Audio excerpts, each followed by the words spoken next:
Well, it's finally happened. The Mango King has gone full Shitler. The weather is doing a big mad at like half of the United States, and yeah, we're only halfway to the weekend. Also, Thanksgiving. It's tomorrow. It's this week so far. Okay, in our first news story, I've covered a lot of the things that happened just before this. Trump's latest round of Truth Social posts. I'm still angry at that. Called several Democratic lawmakers traitors and suggested some of their actions were punishable by death. As you might suspect, within hours, there were multiple death threats, there were explicit death threats, bomb threats, violent voicemails, and many of these were tied to national security committees. I hope you understand the gravity of that. Why would this matter to you, the average viewer? Well, political rhetoric does not exist in a vacuum. When a sitting president uses language historically associated with inciting violence, January 6th, the odds of real-world chaos go up, affecting neighborhoods, public events, protests, office holders.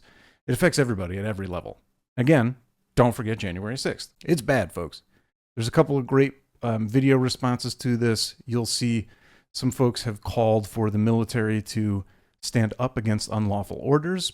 Fair enough. There's this incredibly violent group of MAGA that will react when these kinds of things are said. It sucks. Everyone should be aware of this. I hate it. In our second story, massive multi-state storm system slams like half of the U.S. So it's hitting a huge amount of the eastern side of the U.S., parts of the Midwest, the South. Just so you know, the Midwest is not on the west side of the United States. I know we confuse non-Americans with that. The Midwest is actually in the middle of the United States.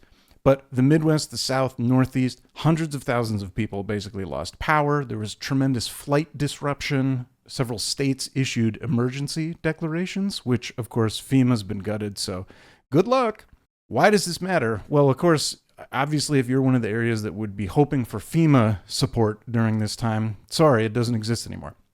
But for kind of the rest of us average Joes out here, this impacts daily life.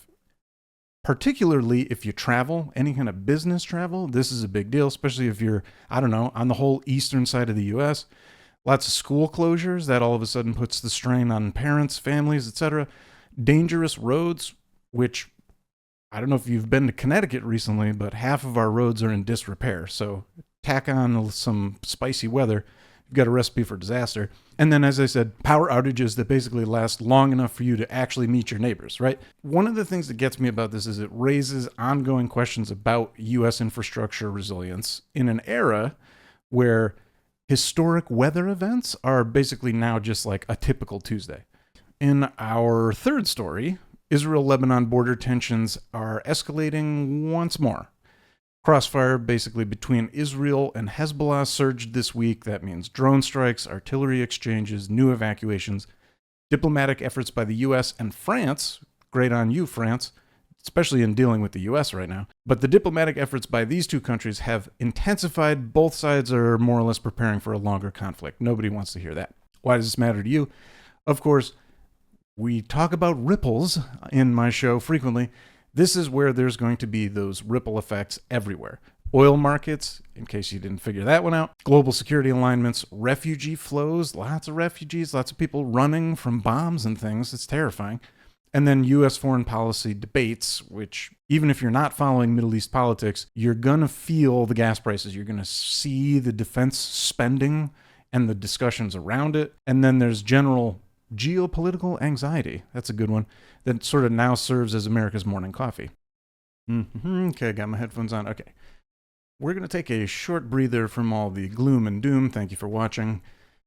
For a nice, calm, relaxing Reddit break. I know that may not sound immediately relaxing, but I tend to visit happy places on Reddit, and I'd like to share some of them with you. I have two videos for you. We're going to start with my delightful friend roasting duck.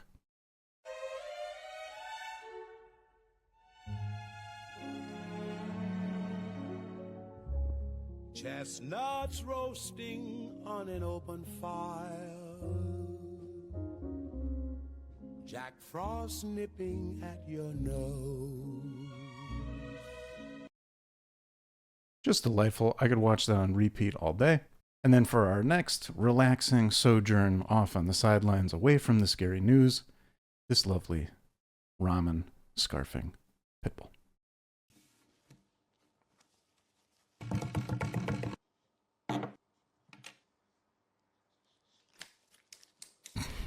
The egg squeeze.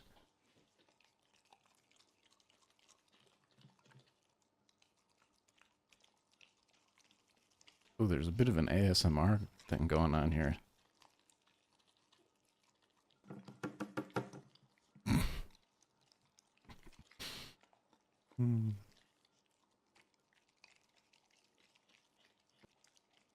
Wow.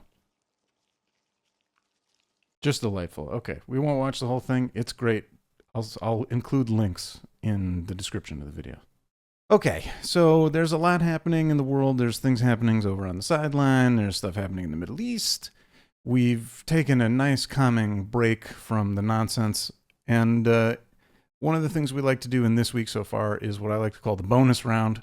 Throw in some quick hits just to seal the deal today with some fun stuff. So here we go. Elon Musk announces a new anti-woke AI, which immediately crashes when trying to define woke. Congress unveils a 900-page bill so vague, even the bill doesn't know what it does. Staffers admit that they'll actually have to pass this one to find out what's inside. So finally, Congress has something in common with mystery flavor kidney stones. Officials say the economy is soft landing. Americans, on the other hand, open the bank apps and see a nosedive.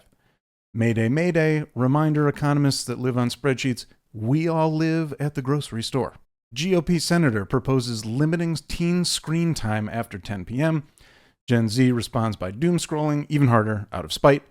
And nothing mobilizes young people like telling them their phones will be taken away. Yep, they'll unionize faster than Starbucks workers. Major airline blames mass delays on the weather. Passengers later discover is code for we just forgot to staff the airport. The real storm? Inside the terminal when 200 people realized they'd be spending the night at the Hudson News. Wall Street panicking after a Bloomberg terminal freezes for about 6 minutes. That's right. Trillions of dollars in global markets depend on a single program that apparently runs on Windows NT. A Florida man steals a golf cart and drives it into a Wawa. Locals react with, hey, I know that guy. In Florida, this barely qualifies as a misdemeanor. It's more like a rite of passage.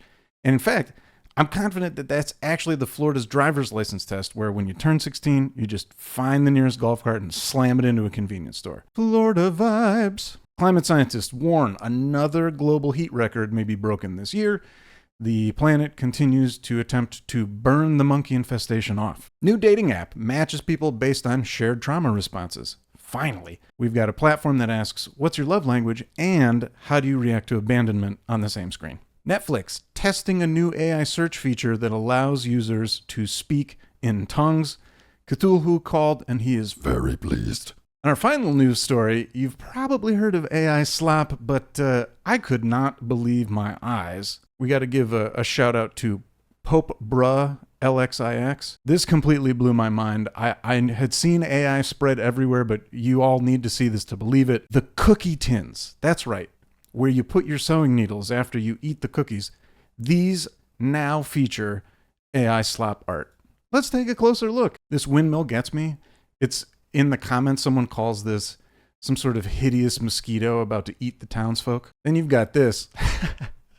Just look at the windows. Look at this window door. There's so much wrong. This one also got me pretty good. When you look closely at the children, this child's head is basically on backwards. I don't know. This guy is part of the sled, some sort of horrific accident. Good God. Anyways, that's our show for today. Thanks for watching. We'll see you on the weekend.